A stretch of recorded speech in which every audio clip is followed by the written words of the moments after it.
Hello again to another Agricultural Reacts, and today we will be watching The Absolute Insane Geography of Hawaii from Geography Bible. And last week I watched a video about how you can't really travel by boat between Hawaii Islands. I kind of got interested about the whole geography, because I learned that the islands are actually really far far from each other.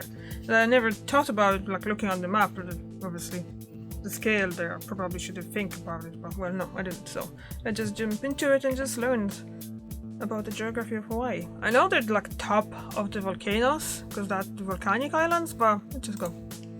Look at those perfectly strategically placed islands in the middle of the Pacific Ocean. Wouldn't they be a valuable place to dock our naval fleet as we trade and expand our presence into Asia? Was, to some degree, exactly what the US government was thinking in the 1890s. They wanted to own the archipelago of the Hawaiian Islands. So that's exactly what they did. The United States annexed the region in 1898. The annexation resulted in mixed feelings among the local people. Some saw it as a way to boost economic growth and improve their living standards, whilst others felt as if it would undermine their sovereignty and the traditional Hawaiian way of life. But the people who opposed it had no say whatsoever against the might of the US. What exactly would Hawaii do against such an almighty power? The US at the time had a population of around 75 million, whereas Hawaii just 150,000.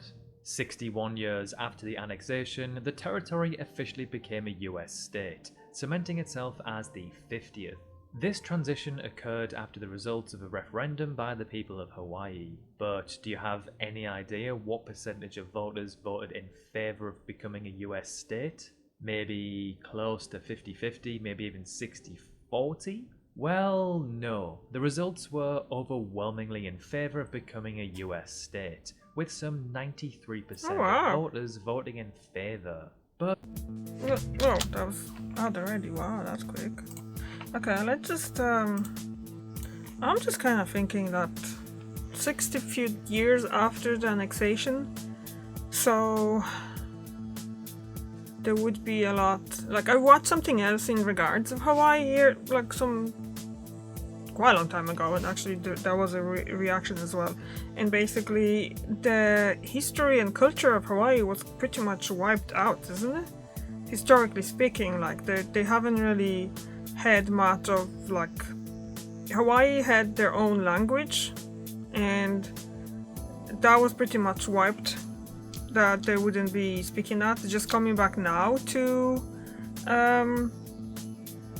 back to schools and stuff like that, and I'm pretty sure it's important to people in Hawaii, the native people from Hawaii.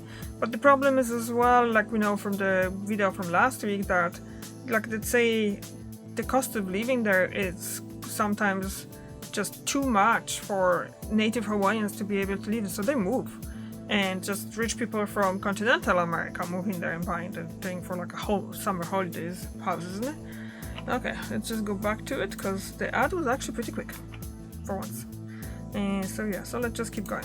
But why was this the case? Why did so many of the local population want to effectively lose their identity and become part of the US? Well, as a US territory, Hawaii had limited political representation and lacked voting rights in Congress. Becoming a state offered full representation, which in turn would give them a greater voice in decisions affecting the islands.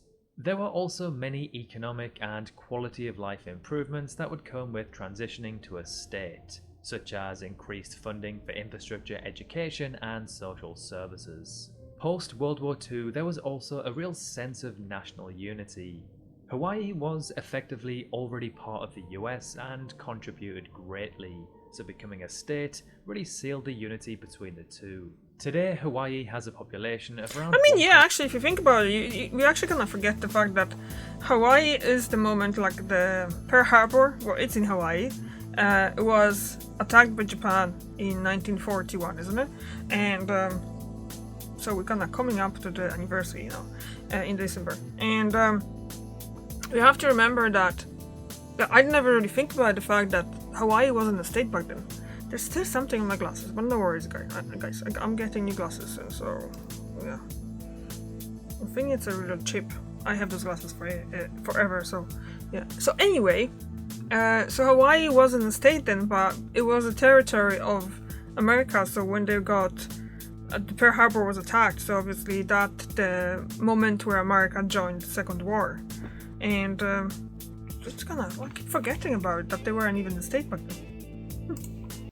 4 million, ranking it as around the 10th least populated US state. It is known for its high living standards, amazing climate, and incredible geography, which we'll investigate in today's And the video. shit is showing. So, as mentioned earlier, Hawaii is found within the Pacific Ocean, around 3,800 kilometers west of the US's mainland. The entire archipelago is actually found further south than the entirety of the contiguous US. Alongside Alaska, Hawaii is one of only 2 non-contiguous US states, meaning states that are not physically connected to the mainland. However, Alaska and Hawaii couldn't be any more different.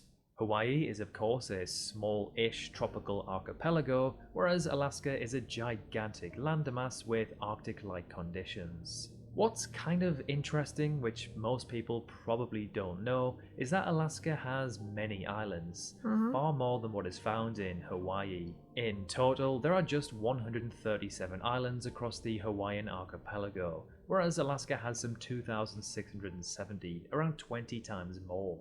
So these 137 islands combined cover an area of around 28,300 kilometers squared, making it the 8th smallest state out of the 50.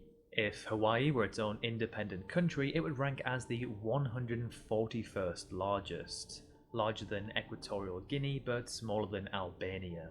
Out of all of its islands, its largest is Hawaii Island, or Big Island as it's known as today. The island isn't just the largest, but the youngest too. The island is around 10,400 kilometers squared, so it makes up just over a third of the state's entire size. Although the largest, it is not the most populated, as with a population of some 200,000, it has only around a fifth of the population of Oahu Island, which is where you'll find the capital, Honolulu.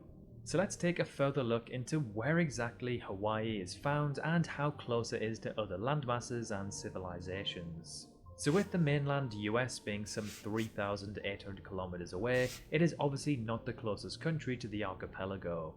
The closest country is in fact Kiribati, which is still found pretty far away. You're looking at about 1,700 kilometers, pretty much directly south. If you were to travel in the opposite direction, you'd end up in Alaska, the Aleutian Islands specifically, which are about 3,700 kilometers directly north of Hawaii. Traveling directly east would take you to Mexico and west to the Philippines. Sitting in this part of the Pacific Ocean means that Hawaii is part of the Polynesia sub-region. Quite frankly, one of the most beautiful regions our planet has to offer. Now, one of the things that fascinates me about Hawaii is its extreme geographical diversity. Correct me if you think I'm wrong here, but in terms of geographical features, I don't think you can get more diverse than Hawaii in terms of small islands anyway. Maybe New Zealand or New Guinea could compete, but it's hard to disagree with the fact that Hawaii is unbelievably geographically varied. The archipelago offers dozens of terrains, landscapes, and geographical features, ranging from rainforests to volcanoes to coral reefs to waterfalls, beaches, and even desert. Yes, you heard that right, Hawaii technically has a desert. The Big Island, the isn't Kau it? Desert is found on Hawaii's Big Island. It is known as a leeward desert. Although only covering an area of around 28,000 kilometers squared, Hawaii is kind of home to the world's tallest mountain. Now, I'm sure we've all heard this one before. It's one of those geography facts that is often thrown around to try and catch people out.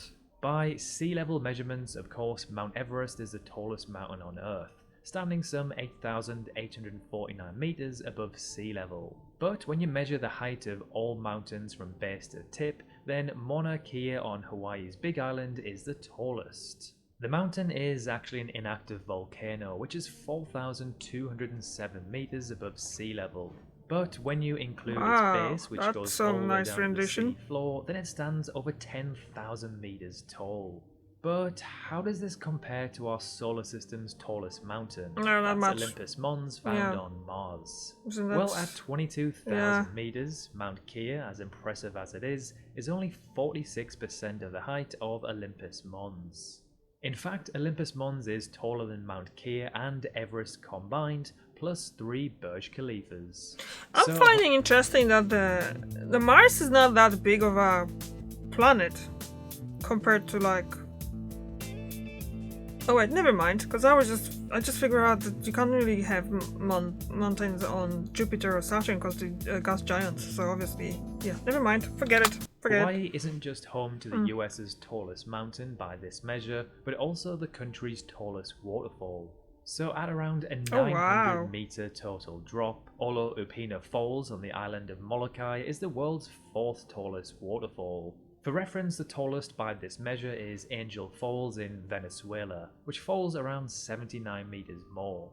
So that's pretty impressive that a state so small can hold 2 records like this. Well, it gets even more impressive as the country's largest active volcano, and in fact the largest active above water volcano on Earth, is also found in Hawaii. So Mauna Loa by mass and volume is the largest of its kind on Earth. It's a shield volcano, meaning it has relatively gentle slopes.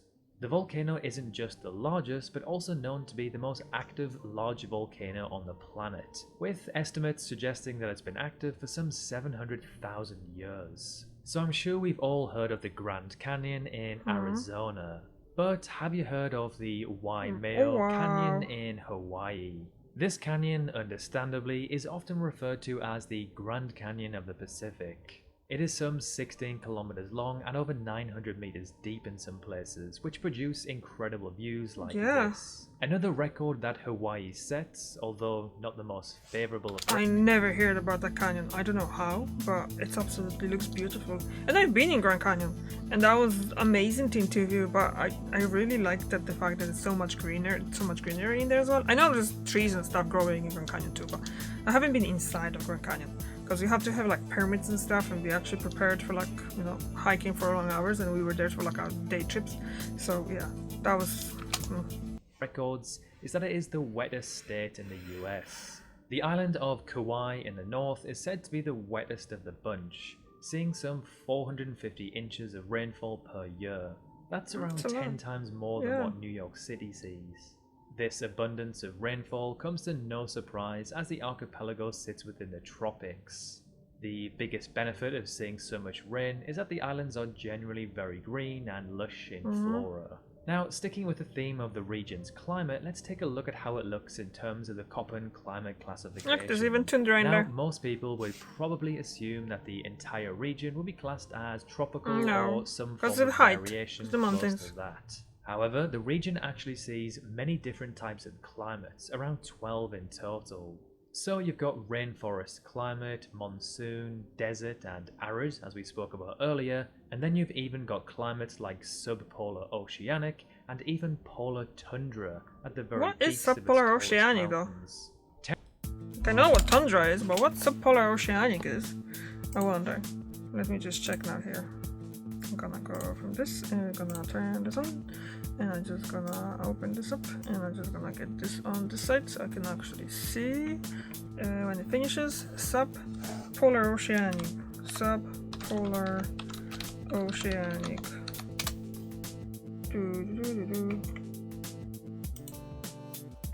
Oceanic.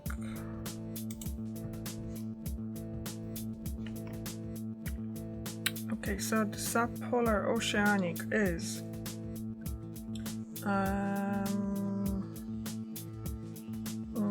subpolar oceanic climates. Here you go. Have long but relatively mild for their latitude winters and cool and short summers. Average temperatures of at least 10 degrees for 1 to 3 months. The summers are shorter and cooler than temperate oceanic climates, but the winters are not as cold as the more inland boreal climates. Okay, that's kind of cool. Okay, let's put this back on here because we have to go back to the video eventually, and the ads actually finished in the same time. They never know. I never know how long it's gonna be like seriously. Okay. And the volume, and let's go. Temperatures in the lowlands have consistent temperatures throughout the year.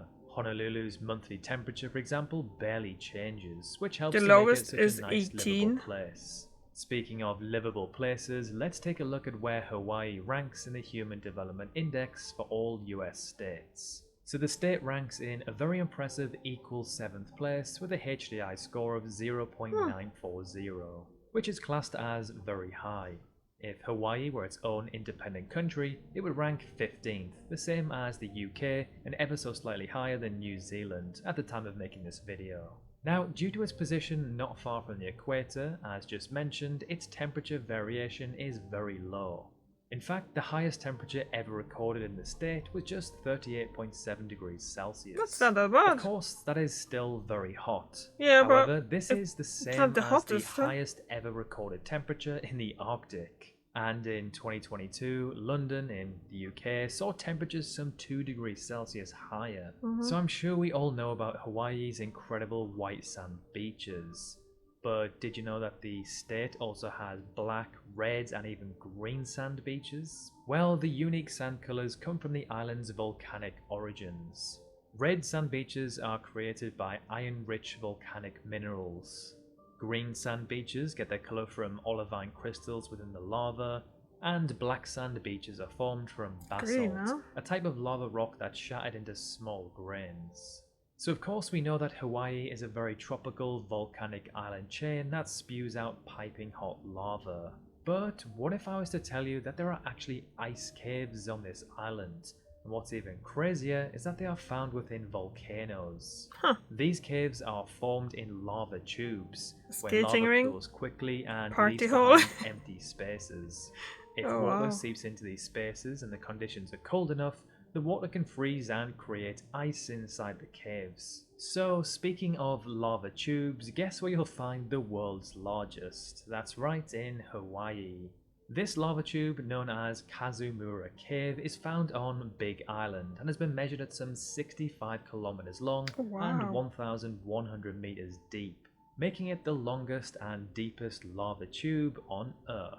So I think you get the gist. Hawaii is an incredibly impressive place geographically. It's somewhere I hope to visit one day. It's just a shame that it's so far away from the UK.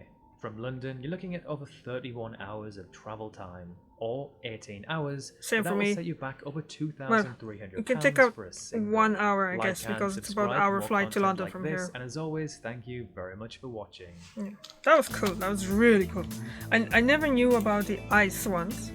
The green sand, that's the first time I hear about it too. And it just looks beautiful, and it is quite incredible, isn't it? It is insane, like the title says. So yeah, have you been to Hawaii? I know, Ted, you've been, and we haven't been yet, so it's kind of far now for us, but maybe someday we're gonna go. So yeah, thank you very much for watching, and I see you tomorrow. Bye.